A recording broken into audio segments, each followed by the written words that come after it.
I'd like to announce our very special guest for today. We have Mike Bluehair. Hey. So, Mike, I know some of our viewers do know who you are, but for those who don't, can you just tell us a little bit about yourself? Sure. Like activism career-wise, let's see. I'd say I've been an anti-authoritarian most of my life, but I was content to just kind of sit back and talk to people about it on an individual basis. You know, when I was at a party or whatever, when I bump into a stranger on the street, you know, advocate for my own anarchist worldview. And I was completely content with doing that post or pre 9/11. After 9/11 happened, and I realized that was those planes hitting those buildings on TV over and over again, like a metronome of control, was basically used as a means to. 9/11 to me was like the elite smacking a beehive and then going go invade. Go take all the resources out of Eurasia. So that was kind of a straw that broke the camel's back for me back in 2001. Then I started participating in whatever activism I could get my grubby little mitts on.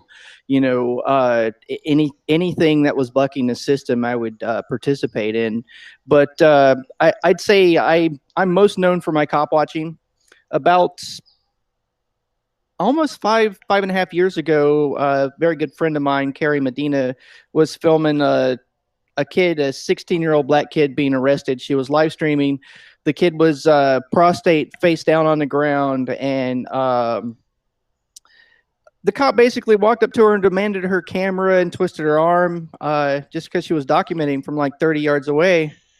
You know, Carrie and I sat down and decided to form a group that would systematically observe law enforcement in public space, meaning we do it all. It's kind of a formulaic sort of way. It's when you show up on a police scene, you document the time, location, narrate what you see, call out all the badge numbers that you see, all the police license plate ID, call out the number you see on the car while you're narrating to the audience. The idea is that you're collecting data for a potential lawsuit. Think about it as you're kind of an anarchist hall monitor. You're there as a cop watcher to observe and, you know, document everything. Honestly, I think it's a community service. I also go out to large protest type events. I was very involved with Occupy Portland. I went to many of the Occupy events, the National Occupy Gathering. I've been in numerous protests and riots around the country since I founded Film the Police Portland. And I always show up to work as a watchdog for the people.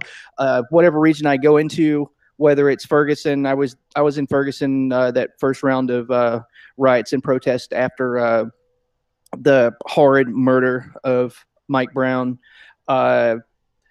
When I go into a region like that, I think of it as though I'm working for the people in that area. So I try to find somebody who's part of the activist community and tell them what my skill set is. I'm very good at observing police. I'm very good at documenting things. I know what to look for. I know how to get, basically I can organize a crew of people to observe a protest very quickly. Just,